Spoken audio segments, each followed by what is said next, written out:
Hi everyone, this is Intro to Africa with Dr. Young at Flagler College. Today's discussion is going to talk first about South Africa in this period when the rest of Africa was being colonized.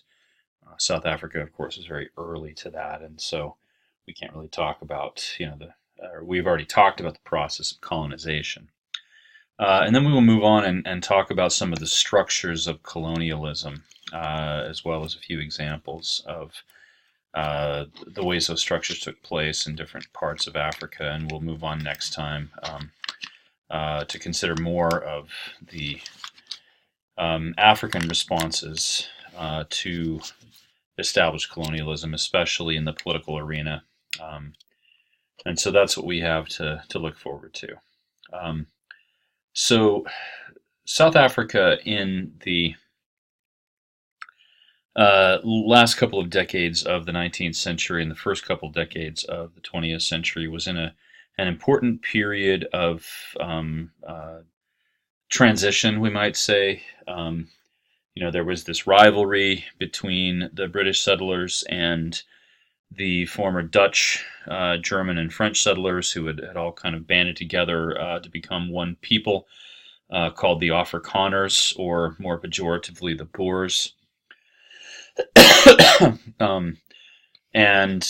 rivalry played out over the course of, from the late 18th century on. And the native Africans were, of course, kind of caught up in this as well, especially because the Voortrekkers, fleeing from the British colony of the Cape, ended up intruding on the territory that these people had settled in during the Umfakane, the scattering of peoples prompted by the military actions of Shaka Zulu and his successors. So these native Africans often fought against both the British and the Afrikaners, and were often sort of driven out of lands they had occupied by the various European settlers.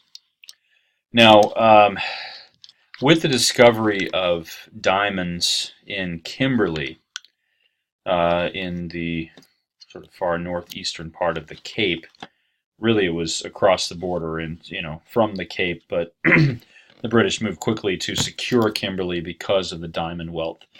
There was a growing desire among some British to incorporate the Afrikaner republics, the Transvaal and the Orange Free State, into British South Africa. There were attempts, in fact, at confederation. These tended to fail because the Afrikaners were still not happy with the prospect of being, under the thumb of the British or under the rule of the British. And so things were really in flux. And to add to that tension, the Afrikaner leaders, particularly Paul Kruger in the Transvaal, he was the president or prime minister. I forget exactly what his title was, though you could almost say de facto dictator in the Transvaal. Was especially resistant to the idea of his people, and that he did have a very strong sense of peoplehood that was bound up with his whole religious view of the world. Paul Kruger was an interesting fellow who read only one book, I believe, in his entire life, and that was the Bible, and he read it on a constant basis. He took it literally. Paul Kruger believed, because the Bible seemed to indicate this, that the world was flat. And it's not like he never got out. He traveled to London and other parts of Europe a number of times, so he'd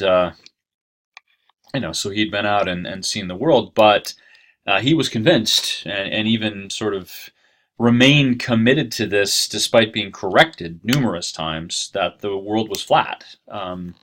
So that's the kind of leader that the Afrikaners had at their head, although he was also very effective at really instilling in the Afrikaner people a sense of their own identity, right? So that Afrikaner identity was becoming more solid at this point, and it would become even more so over the course of events that we're going to talk about here over the next few minutes. Now, so this attempted confederation didn't work, despite uh, the very strong rhetoric and sort of attempted deal making and plans of key figures in the British colonies in South Africa. Among them, the most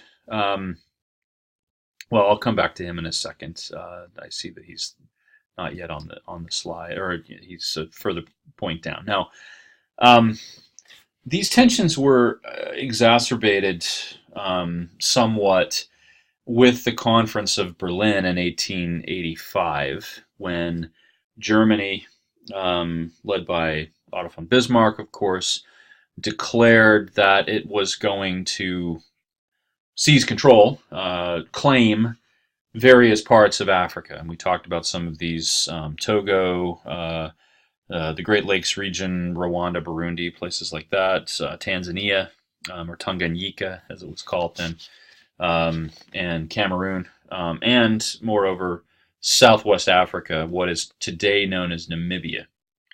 And this German territory was on the northern border of the Cape Colony, and the British feared that this would halt the desire that they had to continue to place territories into British control to the north of the Cape. I mean, they were still working to, still trying to get the Afrikaners to agree to confederation. Some were becoming increasingly jingoistic, and even, planning to attack the Afrikaners. And the thing about the German presence in Southwest Africa was that, culturally speaking, the Afrikaners had a lot more in common with the Germans than they did with the British. They spoke a language that was more akin to German. A Dutch or Afrikaans speaker can more or less understand German, or it doesn't take very long to learn the language, to figure out the slight differences between them. And there's some other commonalities in culture as well. Very strict Reform Protestant tradition. The Dutch Reformed Church was an important part of the Afrikaner identity, and Protestant, Lutheran Germany was much more religiously akin to, and Lutheranism is stricter than Anglican Britain was, with its, Anglicanism is much closer to Catholicism, for instance, than Lutheranism is. And so, linguistically, religiously, and in other terms, culturally, the Germans, the British feared that the Germans and the Afrikaners could sort of meet up, and that this would allow for increased German expansion. And so one of the things they did to counter that potentiality was that they declared a protectorate over Bechuanaland, which of course is the area to the north of the Transvaal region, north and west of the Transvaal, and east of German Southwest Africa. So it was a kind of buffer between German Southwest Africa and the Transvaal and the Orange Free State. Now, the leading figure, and here's where I'm going to come to the guy I was just about to talk about. The leading figure in British South African politics in this era was Cecil Rhodes. He's a colorful character. There's a lot to, I suppose, admire about him. There's also a lot to be horrified about, I think, certainly from modern standards. Cecil Rhodes accomplished a great deal in his life, procured a fantastic fortune, first in the diamond fields of Kimberley, where he staked a number of claims that were successful and eventually became a founding partner of the De Beers Company. But he parlayed that financial success into some other enterprises. One of which was to become a great friend and sponsor to the University of Oxford. He actually went. He lived a kind of interesting life. I don't think he ever received a full degree from Oxford, but he went back to Oxford repeatedly throughout his life, seeking more education, or at least um, being interested in the intellectual culture of the great university in Britain. Um, and Rhodes had an idea that, I mean, and this is really kind of the driving force of his life, that the world would be best off if the English speaking people were in control of most of the world, if not all of the world. Um, he was convinced, and there was a kind of racial element to this. And this is all, I mean, we'd have to get into kind of European politics and European political discourse in this period, but there were, these emerging senses that, that grew with the rise of nations in Europe, that the national groups had what was called a national spirit. And this was, and they often called this, they used the term race sort of synonymously with national spirit or national characteristic, national character. The English race, figures like Rhodes talked about, should ensure that it is in a dominant position in the world. And Africa, of course, because this is where Rhodes made his fortune and had his greatest interest, was to be the place where the English-speaking peoples, exerted their dominant race or their dominant national characteristic. And so Rhodes had this vision of Cairo to the Cape, right? So Britain established a protectorate in Egypt in the 1880s, and they had done so in Lesotho land and Bechuana land, and Swaziland in southern Africa, as well as colonies in the Cape. So between those two places, as Rhodes saw it, there ought to be continuous British possessions. And the Germans at the Berlin Conference were attempting to thwart this vision that Rhodes and others had. You can see from this political cartoon here that shows Cecil Rhodes sort of straddling the entire continent of Europe with one foot in the Cape and one foot on Cairo. This, by the way, was known. The caption of the cartoon was "The Colossus of Rhodes." If you don't know what that means, you should learn your ancient history a bit better. The Colossus of Rhodes was supposedly, and there's good evidence that it actually existed, a statue that straddled the entrance to the harbor of the Greek city-state of Rhodes, which was on an island. And the ships had to sail underneath the legs of this thing. And not surprisingly, a statue that precarious, made of stone, did not last. It fell into the ocean, or fell into the sea. But this is the new Colossus of Rhodes, not Rhodes the place, but rather Rhodes the person here, straddling Africa with his arms spread wide and sort of pulling the strings, as it were, like a puppeteer of the governments of Africa, right? Now, Rhodes's vision was stepped into high gear when gold was discovered in the late 1880s, early 1890s. I forget the exact year. I think it's the late 1880s. In the Witwatersrand region, which was in the Transvaal Republic. And it was on the side of a small village or town that almost immediately upon the discovery of gold and the massive rush of people to try to make their fortune there, became a teeming city called Johannesburg. Right, so Johannesburg is the main city of the Witwatersrand region. That actually is a reference to the geographic features of that area. the reef, as it's called, the gold reef that sort of ran through the area around Johannesburg that was rich in these gold deposits. And Rhodes, among other wealthy British businessmen, seized or laid claim to a lot of the land there. But they had to do this in a place that was technically governed by their rivals, the Afrikaners. And so Rhodes tried to put increased pressure on, first of all, the British government in London to perhaps attempt to annex the Transvaal.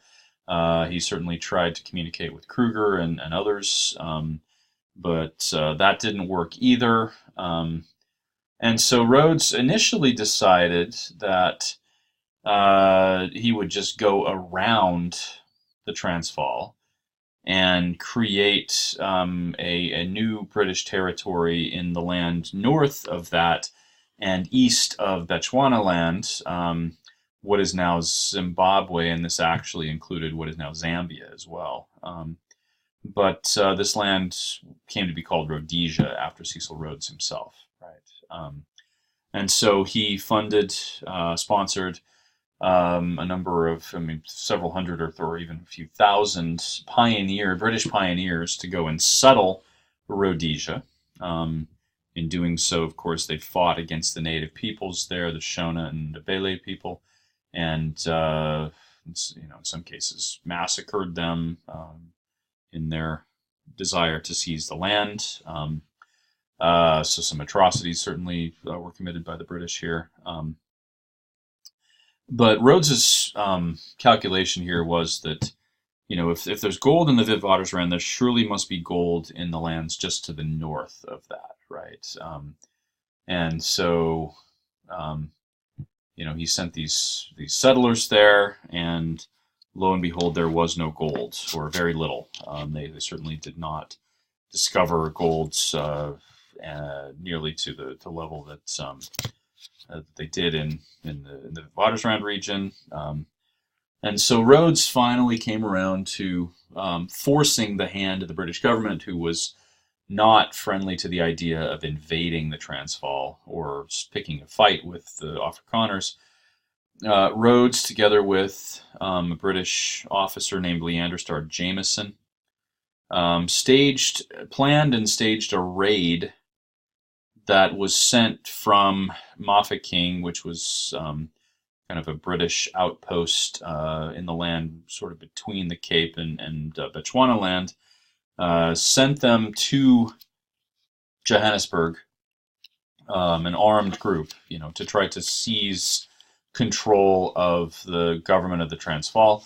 The idea behind the Jameson raid was that there were, thousands of British settlers by this point living in Johannesburg, and Rhodes believed, in his heart of hearts, he really kind of staked everything on this, that the British, once they saw a British army arriving, would rise up and fight with Jameson's force and overthrow the power of the Afrikaners. In fact, the British probably came close to outnumbering the Afrikaners at this point, even in the Transvaal, because of the massive influx of settlers there. Well, none of that happened, right? The British settlers in Johannesburg who heard about this did nothing. They were not interested in fighting to make this British territory. They were really only interested in getting rich there. And so the whole thing completely fell apart. And in fact, Kruger responded by sending his own commandos to intercept Jameson. They managed to surround Jameson's fairly small force and force him to surrender. Held him initially, pronounced a sentence of execution on him and his soldiers. Rhodes and others eventually, kind of talked Kruger into releasing Jameson. But there were, I believe, a few underlings, a few of the soldiers who were executed by the Transvaal. And this was not only embarrassing for Rhodes, not only a colossal failure of his plan, but it was really kind of the downfall of his political career. the British government had not sanctioned this. Rhodes was of the opinion that it was better to ask forgiveness later than permission first. In fact, he had asked permission and hadn't gotten any kind of backing from London. He thought that this whole thing would go beautifully, that they would seize control of the Transvaal, and the British government would have no choice at that point but to um, sanction what Rhodes had done from his position as the Prime Minister in the Cape, or as the Governor of the Cape, I should say. Rhodes retired from political life for the most part. He actually was becoming sickly, even though he wasn't that old. He was only, I think, in his late 40s or early 50s at this point. And he devoted himself to other causes after this, though he took his fabulous wealth and very famously established a scholarship fund and this still is very much within this colonial purpose, to send promising English-speaking students from other parts of the world to the University of Oxford to study for 2 or 3 years, and thus to return and help to aid the English-speaking people to become the dominant people on Earth, to seize control of the rest of the world. Right, that was the whole pretension behind this. There's obviously a great deal of racism and colonialism, colonial attitudes involved in the creation of the Rhodes Scholarship. It's still around today, and perhaps the most prestigious scholarship in the world, though Bill Gates a few years ago established a similar kind of scholarship at Cambridge. And as a former student at Oxford, I can attest that the Rhodes Scholarship still has a pretty important footprint in Oxford. There is a Rhodes House in a prominent place in the city, a big, classical-looking building there. And Rhodes Scholars include the former President Bill Clinton and quite a number of others. The Rhodes Scholarship tends to be given to those who have excelled not only in the classroom but also athletically, because Rhodes was convinced that the English-speaking people were superior not only intellectually but also physically, and he wanted fine specimens. There's not there's not a huge gap, I think, in the kind of thinking that animated Rhodes and that which animated, among others, the Nazi ideologues later on. Hitler's blonde supermen, who he thought would dominate the 1936 Olympics in Berlin, for instance. Kruger thought, or rather Rhodes thought along the same lines. Okay, enough about Cecil Rhodes. He is an important figure, one that we should be aware of, but there's certainly more we could say about him. But let's move on. After Rhodes withdrew, a guy named Alfred Milner was appointed as the governor of the Cape, and Milner, interestingly, was of a very similar disposition to Rhodes. Maybe a little less eccentric and ideological, but Milner believed firmly that it was the destiny of the British to have colonies all through Africa and indeed all parts of the world, and that the Afrikaners simply needed to be forced, if necessary, to come within the bounds of the British Empire, right? And so, Kruger, or rather Milner, issued a series of ultimatums to Kruger. Kruger ignored them for the most part, and eventually Milner kind of ended. I'm really kind of glossing over a lot of details here that don't need to be said particularly, but this ultimately put the two groups on a course to war. Milner succeeded in convincing, finally, unlike where Rhodes was unsuccessful, succeeded in convincing the government in London that it was necessary to fight against the Afrikaners, and Kruger told his people to prepare for war, and by 1899, Southern Africa erupted into full-scale warfare. It was a war that lasted for 3 years. It shares some similarities to the American Civil War in that you have a massive, well-equipped army with at least initially, commanders who were not particularly skilled, matched up against a force that was fighting on their own territory, much like the Confederacy was mostly fighting inside the bounds of the Confederacy. Yet led by plucky and adventurous generals who did everything they could to turn this into a war of attrition, to make it so expensive that the superior force, in this case the British, in the place of the Union, would be forced to give up and withdraw their purpose. Right. It also shares some similarities to the First World War, in that this is the first time, in a way, that the tactics of total warfare were used in a European set, or rather between two European forces, right?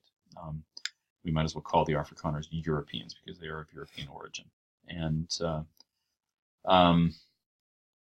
things like the machine gun and, tactics of attacking civilians were used, especially by the British. The Afrikaners really could not hold with the British forces in an all-out pitched battle, but and so they established sort of commando units, guerrilla warfare units that tried to sabotage the British supply lines and attack the troops when they were least expecting it. And in this way, they were able to hold out despite being vastly outnumbered for some time. And the British became embroiled increasingly in unsavory kinds of strategic decisions. They decided, for instance, that it would be necessary to not only fight against the male forces, the guerrilla, forces, but to turn against civilians. And so they attacked towns, took prisoners of the women, the children, the elderly, and in many cases even established concentration camps. Now, concentration camp, of course, is a loaded term that evokes the Nazi Holocaust. But if you look at the term itself, it just means to concentrate people in a certain area. These tend to be enemies, to remove them from their ability to do anything harmful, or perhaps to send a message to those who are doing harmful things, that we have your women and children and elderly people hostage here, right?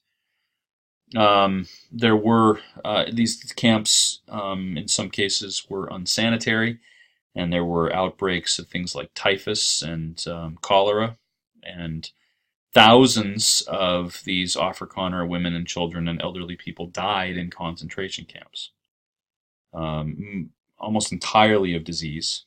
But the British did not, make a lot of effort to establish conditions that would have been more healthy. Now, this dragged on for 3 years, and finally the Afrikaners sued for peace. They really had no other choice but to do that. I mean, they were decimated as a people. Most of the population was languishing away under British captivity, and the British, accepted the surrender in 1902 of both the Transvaal and the Orange Free State. The Free State actually held out longer under the skilled leadership of a guy named Christian de Wet. Now, I will say about the South African War, or as it's otherwise known, the Boer War. Again, the Boer is kind of a pejorative term. It's not a nice thing necessarily to call, an Afrikaner. It's kind of like saying hick or hillbilly, or bumpkin or cracker or something like that, right? So anyway, the South African War, as it's come to be called in recent years, was an important moment in a number of respects. It was a harbinger of the warfare to come. It's been seen as a kind of dress rehearsal for the First World War. the tactics of total warfare, the use of weapons that would render the traditional strategies of warfare that go back to mostly to the Napoleonic Wars completely ineffective. Um, Things like machine guns and barbed wire and trench warfare and things like that. They have their appearance here. Of course, they also had their an earlier appearance at the end of the American Civil War. Most of those things, but here we have the British involved in this, a direct European power. But more importantly, I think the South African War is the core, the beating heart of Afrikaner culture to this day, or at least until fairly recent times. The Afrikaners look back at the South African War as the formative moment in their lives as a people. That they were persecuted. They were treated unfairly by the British. They had atrocities committed against them. And thus they needed to take steps to do whatever was necessary to ensure those things would not happen again, that they would not be caught like that, and their helpless innocence taken from them and put in concentration camps. And this is one of the things certainly that animates the rise of apartheid in South Africa, as we will see. And it's something that moreover, it's at this point that Afrikaans as a language really replaces Dutch, Old High Dutch, as the language of culture, literature, and poetry and things.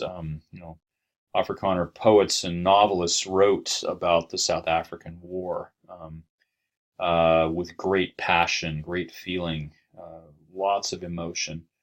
And this is what really sort of crystallized Afrikaner identity and informed all the actions they took over the course of the 20th century.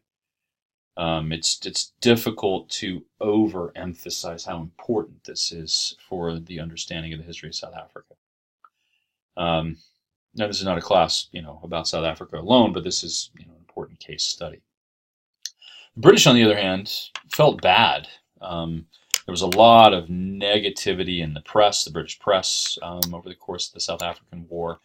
A number of figures kind of got a jump start to their career. Winston Churchill, for instance, went as a journalist to South Africa and covered part of this. And the British press was an important kind of check on the excesses of empire in this period. I talked about the Congo under King Leopold. It was largely a muckraking journalist named Edmund Morel during the whole Congolese rubber atrocities of the last couple of decades of the 19th century, who broke the story wide open to an international audience and put enough pressure that the Belgian parliament eventually came in and seized control of the Congo from Leopold, took it away from the king, right? And something similar happened in South Africa. There was a lot of soul searching for the British after this war. Like, what have we done? What have we become if we were willing to take women and children hostage and do these kinds of things? And I think this is one of the things that leads to the terms of the Union of South Africa in 1910. This finally, there was a confederation worked out between the Cape, the Natal colonies, in other words, two British possessions, and the two Afrikaner republics, the Transvaal and the Orange Free State. And they came to union. And a lot of this had to do with the treatment of native African peoples, black people. The Afrikaners insisted, for instance, that there had to be work quotas placed on black people in South Africa that they could not hold, more than a certain percentage of the jobs, lest they have jobs that would otherwise go to white people. They insisted that in the Union of South Africa there would be no franchise for black people, and essentially put into place protections to ensure that the exploitative practices the Afrikaners had used to keep the black population subservient would continue, right? And despite the white liberals in the British camp, some of them at least, resisting this, the terms of union really gave a lot of ground to the Afrikaners because I think of the British. This was a PR nightmare for them. What they had done in the South African War. Okay, let's move on from South Africa. If you have questions about this, there is a good deal more information I could share about this. I do teach a class on the history of South Africa periodically, and would be delighted to have students who have taken this class and that one because you'd have a good background. By the First World War, the partition of Africa was complete. The scramble for Africa, 2 decades long, or almost 3 decades long thing, had pretty much run its course, and the European governments were firmly in control of the various parts of Africa. Another thing that we might say is a sort of dress rehearsal for both the First and Second World Wars, really kind of the dehumanization that occurs during those two, was the Herero genocide in 1905. This happened in German Southwest Africa, and this involved the Germans had declared that certain territories would be given to European settlers. Some of these lands were claimed by the Herero people. These were their ancestral lands, as it were. And so the Herero attacked German settlements, and in response, the governor of German Southwest Africa, a guy named Lothar von Trotzka, ordered that the Herero be driven into the desert. They'd be driven out of all settled lands, away even from water sources, into the desert, and that the soldiers should be stationed on the borders of the desert to ensure that the Herero remained in the desert. Now this is obviously a genocidal policy because the Herero would die. They didn't have access to water. They were in one of the driest deserts in the world, the Namib or the Kalahari Desert. At the beginning of the Herero genocide, 1905, there were about 100,000 Herero, it's estimated. The Herero, because they were prevented from getting back into areas where they could get water, were forced to march south, migrate to the south, and they eventually were able to get around the German blockade, but not until they had walked hundreds of miles, and the vast majority of them had died of thirst or exposure or whatever it was, some combination of all sorts of horrible things. At the end of this, there were only 10 to 15,000 Herero left. So 85 to 90% of all the Herero were killed by this German policy. And this is total warfare again. This is a step toward the kind of brutality and dehumanization we see in the First World War, and of course toward the treatment of various populations, the Jews in particular, but also Roma and homosexuals and others, by the Nazis, in the 1930s and 40s. So an important moment and a really horrific one. During the First World War, there were military maneuvers in Africa. The British, in fact, under the command partly of a fellow named Jan Smuts, who was an Afrikaner, but one who was friendly to British interests. He was a key figure, and we'll talk a little more about him later in the course, a key figure in the newly established Union of South Africa. He was a moderate Afrikaner. He had been educated at Cambridge University, and so he led British troops in the First World War against the objections, by the way, of some of the Afrikaners who thought that they should not aid the British, still bitter about the whole South African War, of course. But the long and short of it is the British managed to seize control of many of the German possessions. They took control of Tanzania and German Southwest Africa and some of these other places. And you can see here from this illustration that we have, and this is, I think, typically how the warfare in Africa worked in this period. You have the German commander with the sword surrendering to the British commander, also with a sword. And all of the troops otherwise are African, right? These are the German troops, these are the British troops. Notice that the Germans only have a horse and the British have a car. I've always found that funny here. I think the Germans were just as mobile. I also don't know why we have a guy in traditional warrior dress here. I haven't quite figured that one. This image, every time I teach this, I come across this and puzzle over some of these things. Also, the different vegetation. Like this is a flowering one. This is a palm tree. I don't know if that's because British territories had different vegetation or better vegetation. I'm not sure exactly what's going on there. But the British were successful in their military maneuvers in Africa, took control of German territories. And a lot of African troops, tens of thousands of them, fought in this war.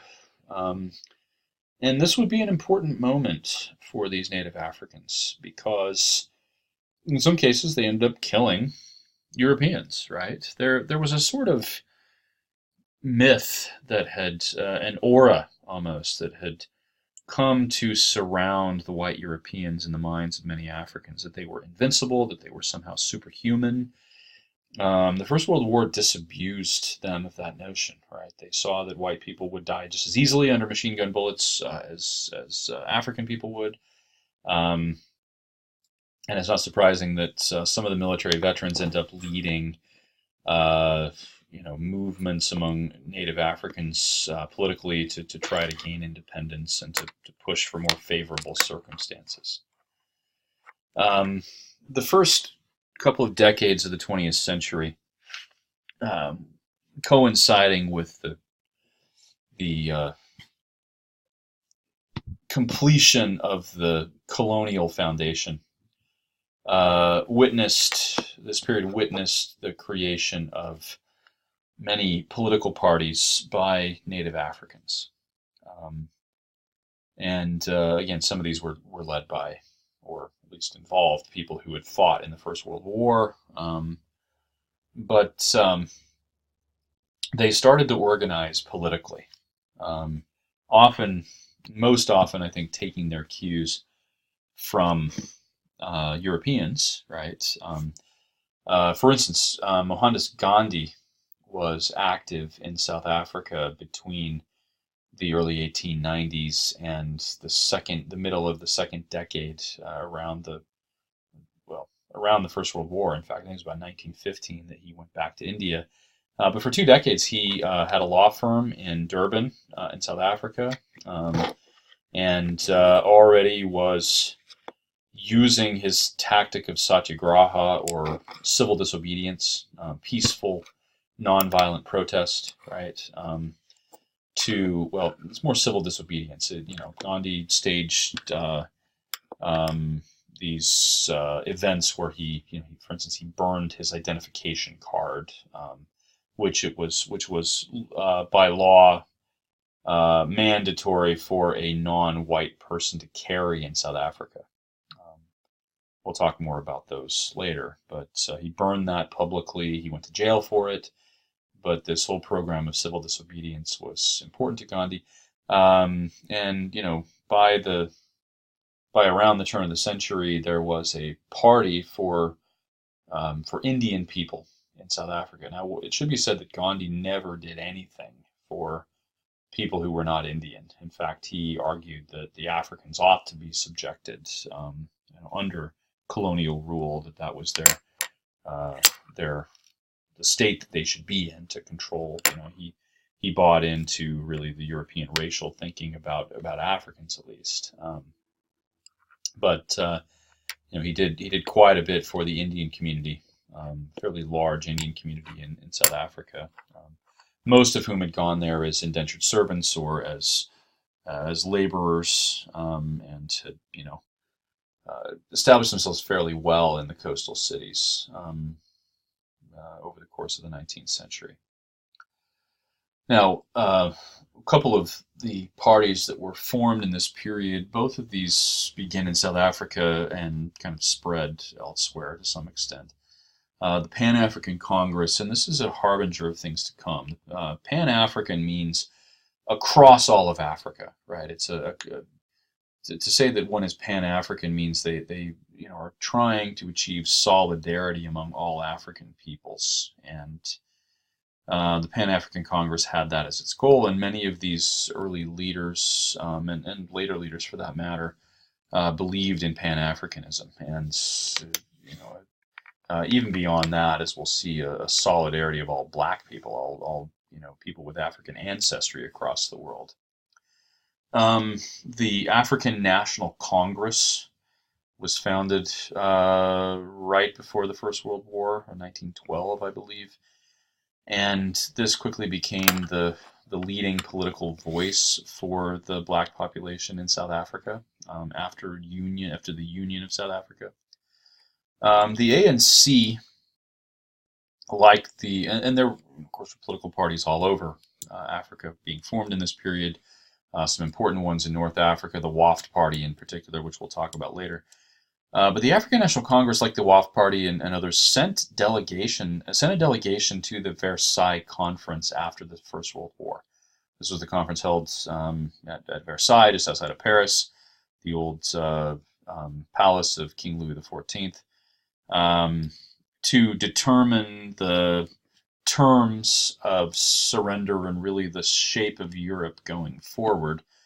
The Versailles Conference was in many ways a disaster that only led to bitterness, especially among the Germans, and one could say the Versailles Treaty, as it was called, was the first major step toward the Second World War. But for our purposes, it's important to note that Africans tried to get some kind of representation there. They wanted to enter into conversation with the European powers and with the United States, for that matter. I mean, Woodrow Wilson, the U.S. president, had called for this conference and called for what he called a peace without victors, really a kind of diplomatic solution to the end of the war. Nobody, no European, no American, listened to any of these African delegations. They shut them out of all negotiations, did not think they had a place there, and the ANC and others went home disappointed, having not gotten any kind of hearing among the Europeans. And this is par for the course, really, for African political efforts in this period. They simply were not heeded, not recognized at all, or even in some cases declared illegal by European powers or by the Europeans in Africa. Economically, well, actually, let's not go there. We will talk about the economics of the colonial period. I want to spend the rest of the time in this lecture and some of the time in the next one talking about some of the structures of colonialism, now that we've dealt with some of the chronology here, and also some of the interpretations that have been given to this era in Africa. When it comes to talking about Africans, the vast majority of people who lived in Africa, that is, and who were subject to colonial rule. There are really a couple of extreme interpretations of this, with hopefully some area, inside of that spectrum to think about the colonial period writ large.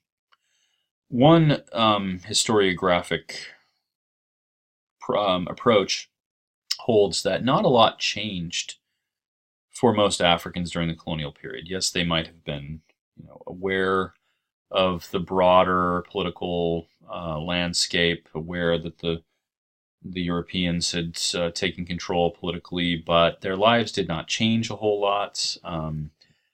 Even those who dealt with Europeans did so in ways that were in keeping with traditional political forms in Africa, still trying to create networks and have power over people and things like this. And that, if anything, the colonial apparatus aided some African leaders in doing that, because they could effectively marshal the resources that the Europeans had, as long as they worked together with them and collected taxes and things like that, could marshal the resources the Europeans were offering to keep people in line, to keep people recognizing and living under the political rulers.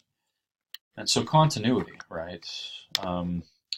Another sort of extreme interpretation, and one that was first put forward by the Afrocentric historians of the 1960s, was that the colonial period simply destroyed everything, that the Africans were doing just fine. They had their own political forms. What they were doing was working. They were, in fact, advancing on their own terms. And then the Europeans came in and completely destroyed the Africans' ability to develop and become modern, as it were. Right. Now, those are both extreme interpretations, saying that this didn't really do much to people in Africa, and also saying it completely destroyed everything the Africans were doing, and that they would have, they would have been able on their own terms to enter into the modern world effectively. I do think that there are strengths of both interpretations. There are things we can take away from both of them, but there's emerging a synthesis, right? That's, the colonial era did bring about some, or put into place some structures that in some ways enabled Africa to advance. At the same time, there was a great deal of destruction. The creation of an infrastructure that benefited only Europeans obviously would not do a lot for Africans, and in many cases destroyed what they had. The destruction of the crafts that we talked about last time, because the Europeans were flooding the markets with these finished products they had made in factories with the raw materials extracted from Africa. The establishments of cash crop plantations and the forced labor that many of the Africans had to undergo as part of that. And, there was a great deal of destruction. In some cases, people were totally evicted off of land that they were working because a road had to go through, or a railroad had to be built, or, the Europeans had to build a warehouse or something. I don't know. A lot of things, right, were put into place that took into account not at all the realities of African life, and the Africans suffered as a result of this. There were a massive number of economic changes. Some of these, I think, were in some ways beneficial. Some of these were highly destructive, right? For one, the colonial period, with the Europeans, we might say, obsession with justice, did bring about what has been called the colonial peace, right? So, whereas Africans, tended to be frequently at war with each other, though the warfare was largely, as I've said, symbolic. And as you can read about in Things Fall Apart, it was pretty symbolic. Really just a show of strength, and maybe a few people killed, but ultimately some kind of terms. Even that was halted by the Europeans. They did keep the peace, right? Though it was on European terms, and everything was skewed to the advantage of the Europeans. In places where there were a lot of settlers, like South Africa and Rhodesia eventually, and Algeria under French Algeria, and Kenya, which was a British settler colony. The vast majority of the land, at least an outsized proportion of the land, and all of the best farmland certainly, went to Europeans. The Africans were forced onto marginal land that they had a difficult time, of course, eking out an existence from. Um, the infrastructure, the roads and railroads and shipping systems and all of that were entirely designed to take the raw materials away from the places of their origin and to European factories where they would be turned into finished products. Um, so all of that was designed to benefit Europeans and really did not take much into account the needs of the Africans.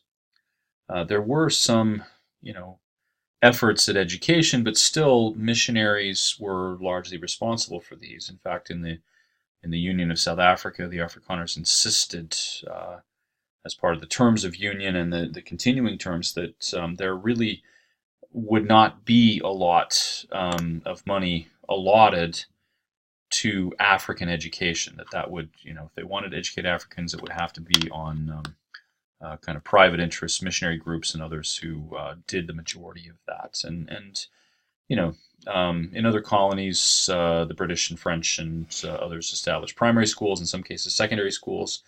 And there were a few Africans, though only a trickle of them, who made it overseas to either American or European universities to get higher education. But these were exceptions rather than the rule.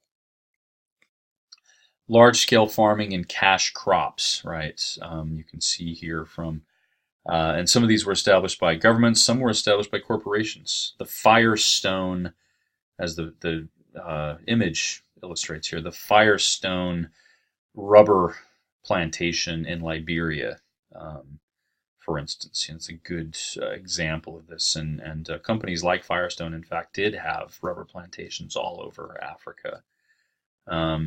And so private interests were involved in the colonialism as well. And Africans, there were labor quotas they had to meet. So they were forced to work in the cash crops. They were incentivized in other ways to participate in the growing of cash crops rather than growing food. In some cases there were quotas, like the rubber quotas under King Leopold II. And even the Belgian Parliament after that established. They kept in place a lot of the exploitative things that Leopold had done. So some Africans did what Africans had traditionally done when there was an unfavorable political regime, and that is that they took to pioneering agriculture, moving away from the Europeans and trying to find new lands to farm. In some cases, they were successful at getting away from the Europeans, though many more, I think, were kind of caught by the web of the colonial system. I can use that metaphor here. The colonial apparatus is a spider, as it were, right? The decline and transformation of localized crafts, I've talked about this already. There was no real need for people to make iron implements, for instance, because you can probably buy this more cheaply and more easily in a European store, European market. So in some cases, actually, those who had craft skills transformed these, put them to different uses. I remember when I was in graduate school, one of my teachers who I studied African history with brought in a pot made out of not iron or clay, but aluminum, right? And she said this is what has tended to happen with skilled craftsmen is, they can no longer kind of compete with the global trade in some goods, and so they use their skills to make things out of other materials. And she said there was actually a great deal of this going on. Aluminum is a lot cheaper and probably easier to manipulate, and so this is the only way they can compete, as it were, and put their skills to a lucrative use. So a lot of decline, some transformation, some were able to pivot and do something to fill an economic niche. But this was pretty disastrous economically for many Africans, maybe most Africans. Um, the European colonial system was, as I said, designed to extract raw materials and send them off to Europe. And so much of that happened through growing economic hubs, cities like Johannesburg, like Lagos in Nigeria, for instance, which became a major trading port. It's today one of the largest cities. I think it is the largest city in Africa, past Cairo some years ago, and it's one of the biggest cities in the world. And it goes back to its time as a powerhouse, an economic powerhouse during the colonial period. Um, and so more and more Africans were moving into the cities, um, trying to find any kind of job there. Initially, in Kimberley, for instance, in the early 1870s, Africans were able to stake claims to their own land and try to mine diamonds of their own accord. Eventually, laws were passed forbidding Africans from doing this. They couldn't stake gold claims in the Witwatersrand, for instance, and so they were forced to take menial labor jobs in mining, in industry, and in farming in South Africa and other parts of Africa. And so they tended to have to work menial labor jobs for minimal pay. But a lot of labor migration began to happen in the colonial period as more and more African peoples simply could not compete economically in the rural setting anymore with the increasing cash crops and certainly in settler colonies with the dominance of the European landholders there. So massive process of urbanization and a lot of migration, even over fairly long distances, and that's a trend that has continued all the way to the present. Segregation. In many places, certainly in settler colonies, the kinds of segregation that was witnessed in the Jim Crow era in the United States existed especially in South Africa. Black Africans could not, for instance, use the same toilet facilities, be on the same train platform, ride in the same, train cars, occupy the same stretch of beach. I mean, whatever it was, public parks, things like this. Even when I was living in South Africa in the mid '90s, there were still signs up in places. They were relics of the past. I mean, apartheid had been done away with by this point, but and we haven't even talked about what apartheid is yet. But segregation was a part of it, and anyway, you could still see remnants of the past there. In addition to political parties, Africans did form trade unions, especially in the urban and industrial and mining space. Often these trade unions had a much larger participation and membership than the political parties did. In South Africa, for instance, around the same time as the ANC, the African National Congress, was established, there was a trade union formed called the Industrial and Commercial Workers Union. And ICU for short, actually. And this, by the 1920s, had a membership probably of about 250,000 people, all Black Africans working in industry and mining in places like Johannesburg.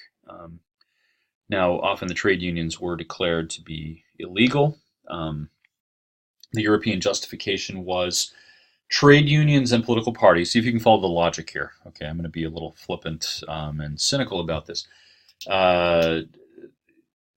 Things like trade unions and political parties are, they are manifestations of civilized people.